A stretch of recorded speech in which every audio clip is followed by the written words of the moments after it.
Hey everyone, this is Michael again, and welcome to another review. And this review is going to be on tonight's WWE Night of Champions pay-per-view. And the pay-per-view just ended already, and I gotta admit, it was a decent pay-per-view. Not the best, but it was decent in my opinion. But I'm going to tell you the matches that were fought, like always, and give my reviews on them. So let's get started. I'm going to start with the pre-show match, which you can only see on YouTube, Facebook, or Twitter. And it was a battle royal for the number one contender for the United States Championship, and they would face Antonio Cesaro. And the competitors were Brodus Clay, Primo and Epico, Justin Gabriel, Tensai, Tyson Kidd, Michael Mcgillicuty, Zack Ryder, Darren Young, and Titus O'Neal, Jinder Mahaul, JTG, Drew McIntyre, Ted Dibiase, Heath, Slater, and Santino Marella. And this was a decent battle royal. I like that, when the match started, all the guys just ganged up on Heath Slater, and then Heath Slater was the first one eliminated, which that was really funny. I was laughing my ass off when they threw Heath Slater over the top rope. But this was, at the end though, it was down to Zack Ryder and Tensai, which everyone thought Tensai won the match because Tensai eventually almost eliminated Zack Ryder, but it was Darren Young that went over the top rope, and then just out of nowhere, Zack Ryder just won the match by throwing Tensai over the top rope, and Zack Ryder was the number one contender for Antonio Cesaro's United States Championship.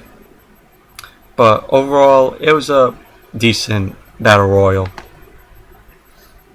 And now I'm going to start with the regular matches, the regular Night of Champions matches. And the first match was a fatal four-way for the Intercontinental Championship. It was The Miz, Rey Mysterio, Sin Cara, and Cody Rhodes. And this was a good match.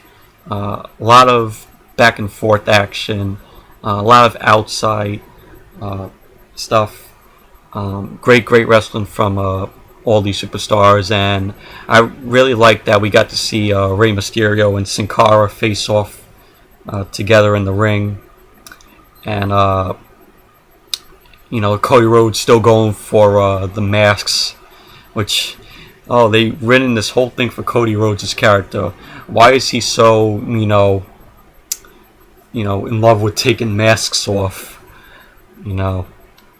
But The Miz still retains the Intercontinental Championship because in the match, Sin Cara put one of his masks on The Miz, and The Miz thought he was going for Sin Cara, but The Miz actually went for Cody Rhodes, and The Miz did the Stone Crushing finale on Cody Rhodes to retain the title. But overall, it was a good match. And the next match was for the tag team titles. It was Kofi Kingston and R-Truth versus Daniel Bryan and Kane. This match, it was really stupid in my opinion. It didn't, the ending was disappointing. It was, just suckish match.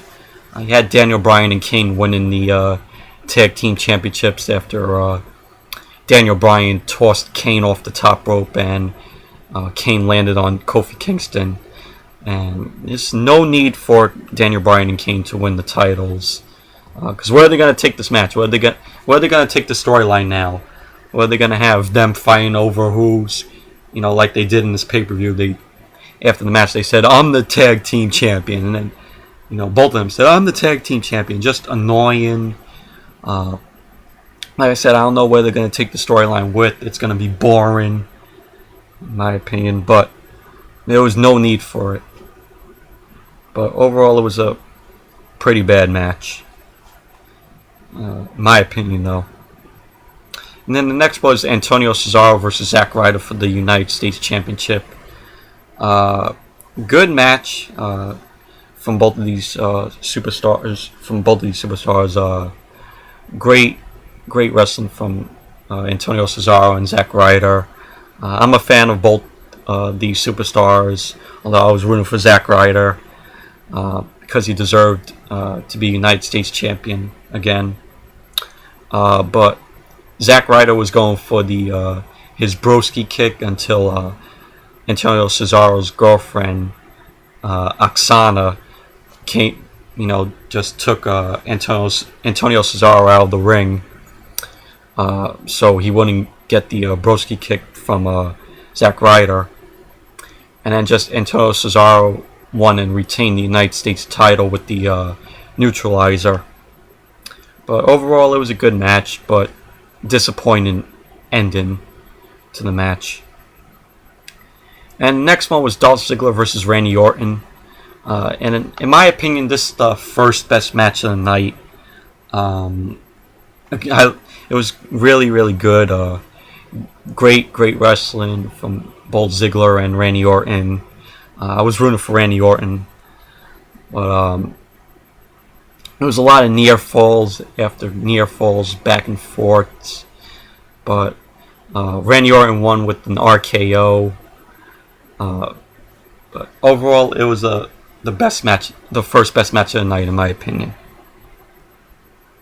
And the next one was Layla versus Eve for the Divas Championship.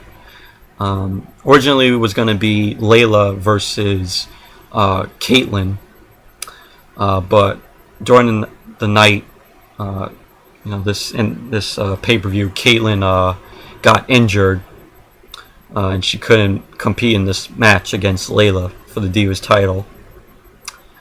So Booker T gave Eve, as a compliment for being, the so-called executive for his general manager thing. But it was in my opinion, it was a pretty boring Divas match. The crowd wasn't even into this match. There was no cheering. It was just total silence from the WWE universe. But the reason why it was so silent, because everyone wanted to see Caitlyn versus Layla, but of course that didn't happen. But Eve won, and his new Divas champion, she won with the neck breaker on Layla. But it was a pretty boring match, in my opinion. And then the next one was Sheamus versus Alberto Del Rio for the World Heavyweight Championship. And this was, in my opinion, the second best match of the night. Booker T came out and he reintroduced the bro kick, so the bro kick is legal to use again. But it was really funny at the beginning of the match. Just Sheamus just bro kicked David Otunga off the ring. It was really hilarious. But it was a really good match. Great performance from both of these superstars. Little Sheamus, it was like near fall after near fall. Sheamus won this match, and he still retains the World Heavyweight Championship by doing the bro kick on Alberto Del Rio. But it was, my opinion, the second best match of the night. Really good. And then next was the main event. It was, in my opinion, the last best match of the night. It was CM Punk versus John Cena for the WWE Championship. Really good match. I enjoyed it. It was a lot of near falls after near falls. Submission after submission. Signature moves after signature moves that didn't even work out. But it was really good. I like both of these superstars.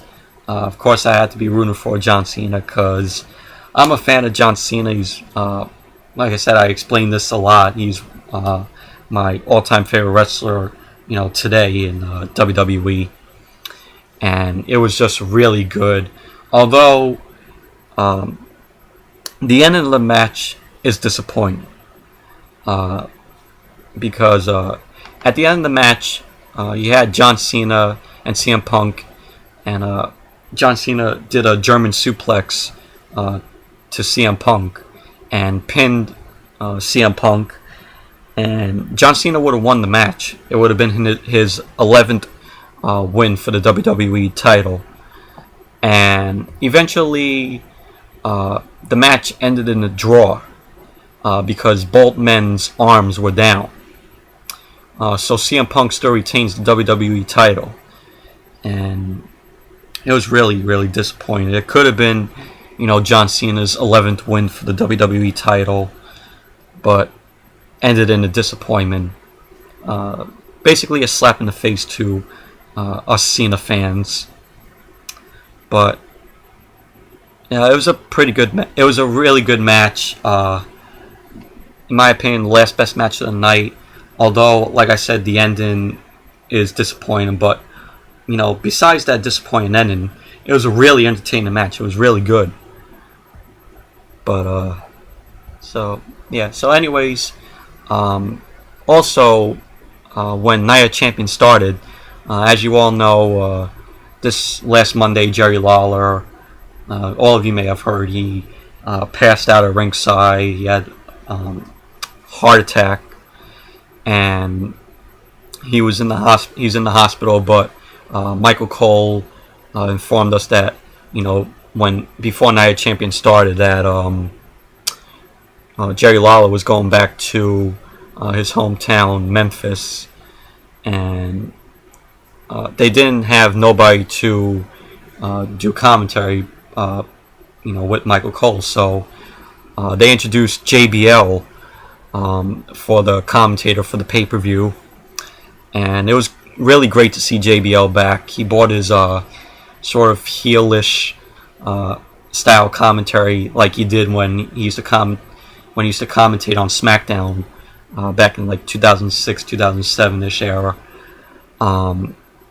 Like after when Taz left the commentating team with Michael Cole. Yeah, I think that was back in 2006. Yeah, but heard rumors going around saying that JR might be brought back just to replace Jerry Lawler on Raw tomorrow night, maybe, but we don't know yet. So also my thoughts and prayers go out to Jerry Lawler. He's feeling really better from what I've heard and read in the news, wrestling news. So yeah, so hopefully he'll be back soon. So anyways, that's it for my review of tonight's Night of Champions pay-per-view. Thank you all for watching, and until the next video, which will probably be a review of Angela's Ashes, which I promised I might review that movie. So anyways, thank you all for watching, and until that next video, which will probably be the review, I'll see you all later.